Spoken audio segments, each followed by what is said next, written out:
அப்படி இருக்கும்போது ஜுன்னு என் பேரன்னு தெரிஞ்சதுக்கு அப்புறம் இந்த சந்தோஷத்தை என் இதயத்துல சுமக்க முடியல. நான் அர்ஜென்ட்டா இந்த விஷயத்த உங்க அத்தை கிட்ட சொல்ல ஐயோ மாமா வேண்டாம். அதுக்குள்ள இந்த விஷயத்தை யார்கிட்டயும் சொல்லிடாதீங்க. எதுக்கு லட்சுமி? என் முன்னாடி இருக்க லட்சியத்தை நான் போய் அடையணும்னாலும், என்னோட கடமைகளை நான் நிறைவேற்றணும்னாலும், இப்போ என்ன பத்தின உண்மை யாருக்கும் தெரியக்கூடாது மாமா. தயவு செஞ்சு அதை புரிஞ்சுக்கோங்க. ஆமாமா, நீ சொன்னது கூட உண்மைதான். சரி, ஓகேமா. இந்த சந்தோஷத்தை உங்க அத்தை கிட்ட பகிர்ந்துக்கலாம்னு நினைச்சேன். ஆனா அதுக்கான நேரம் வர வரைக்கும் காத்துக்கிட்டு இருப்பேம்மா. சரி, இப்போ நான் என் பேரனை மனசார கொஞ்சி ஒரு முத்தம் கொடுக்க போறேன்.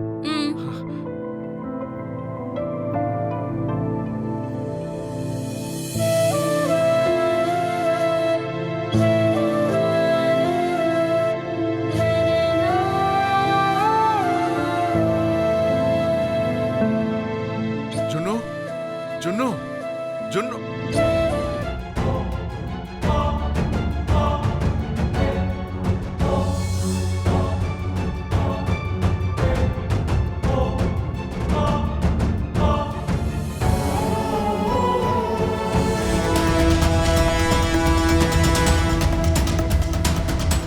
லக்ஷ்மி,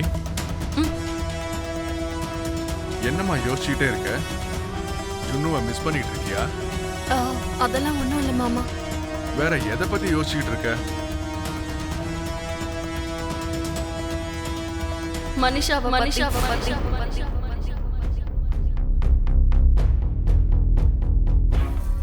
மனிஷாவை பத்தியா?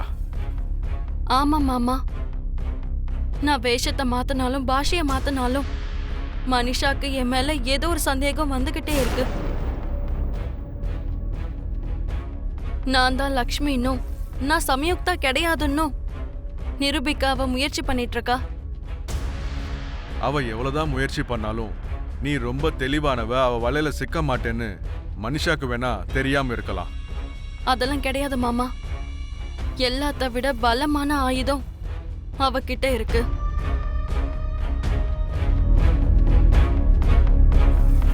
விவேக்,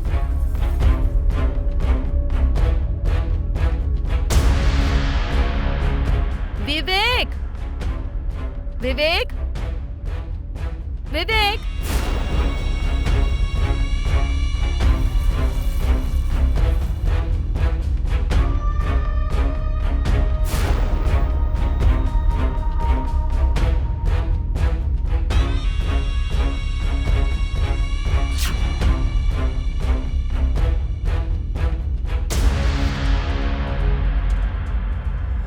யார் அது?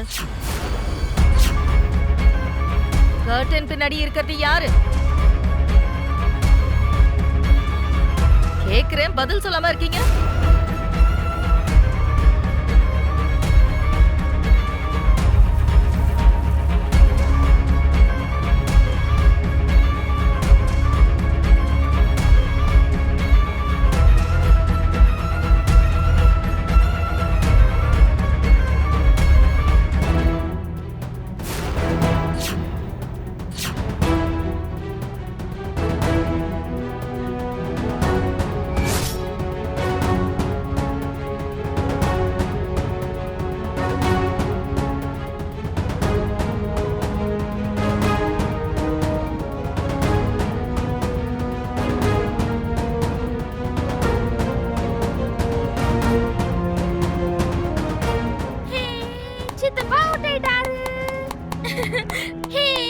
சித்தப்பா அவுட் ஆயிட்டாரு.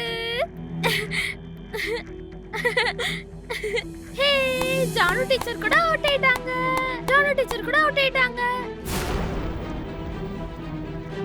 சித்தப்பா, ஜானு டீச்சர், இந்த லக்கிய குறைச்சி எடை போட்டீங்கல்ல. நீங்க எங்க இருக்கீங்கன்னு என்னால கண்டுபிடிக்க முடியாதுன்னு நினைச்சீங்கல்ல. பாத்தீங்கல்ல உங்களை நான் எப்படி கண்டுபிடிச்சிட்டேன்னு. லக்கி, உண்மையிலேயே நீ புத்திசாலி தான். நாங்க அப்படி போய் ஒளிஞ்சுக்கிட்டதும் நீ எங்களை டக்குன்னு கண்டுபிடிச்சிட்டியே. இந்த பாராட்டி ஐஸ் வைக்கிற வேலைலாம் வேண்டாம். இப்போ நீங்க திருட, நானும் ஜானு டீச்சர் ஒளிஞ்சுக்க போறோம். சரியா? சரி சரி, நீங்க போய் ஒளிஞ்சுக்கோங்க. ஜானு டீச்சர் வாங்க, நம்ம போய் ஒளிஞ்சுக்கலாம். சரி.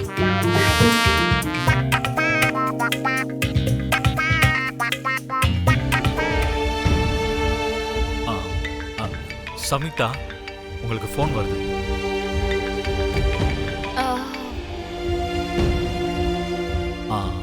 அர்ஜுன் உங்களுக்கு எதுக்காக ஃபோன் பண்றாரு?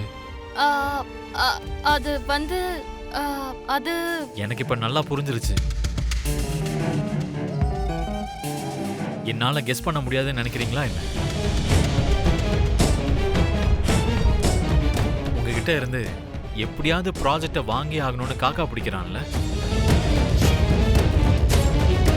இங்க பாருங்க சம்யுக்தா, ப்ராஜெக்டை எனக்கு கொடுங்கன்னும் இல்ல அர்ஜுன் கிட்ட கொடுங்கன்னும் நான் எதுவும் சொல்ல மாட்டேன்.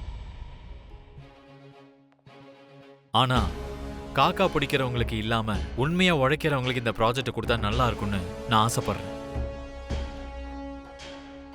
நீங்க எங்க வீட்டில் இருக்கீங்கன்னும் நாங்க உங்களுக்கு அடைக்கலம் கொடுக்குறோன்றதுக்காக இந்த ப்ராஜெக்டை எங்களுக்கு நீங்க கொடுக்க கூடாது. இந்த ப்ராஜெக்ட்டுக்கு யார் தகுதியானவங்கன்னு தேர்ந்தெடுத்து அவங்களுக்கு அந்த ப்ராஜெக்டை கொடுங்க. Good night.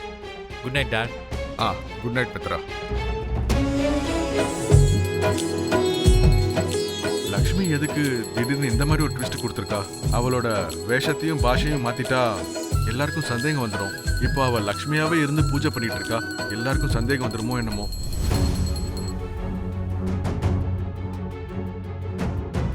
என்ன ஜானு இது? அண்ணி இதுக்கு முன்னாடி எப்படி இருப்பாங்களோ அப்படியே ரெடி ஆயிட்டு வந்திருக்காங்க. இப்போ இங்க இருக்கிற எல்லாருக்கும் தேவையில்லாம நிறைய கேள்வி வரும்.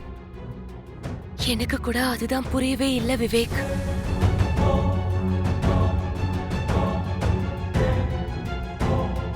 ஆர்த்தி எடுத்துக்கோங்க ஆண்டி.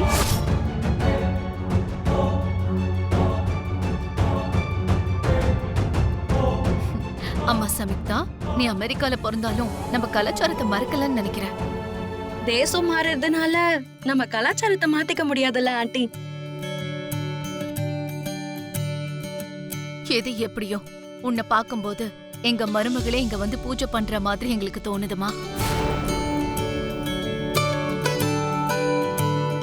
இந்த குரலை கேட்கும்போது எங்க எல்லாருக்கும் லக்ஷ்மி தான் ஞாபகம் வரா. என்ன ஆசீர்வாதம் பண்ணுங்க ஆண்டி. அடடா, நல்லா இருமா. மிஸ்டர் மித்ரா, என்ன ஆசீர்வாதம் பண்ணுங்க மித்ரா. ஐயோ சமிக்தா,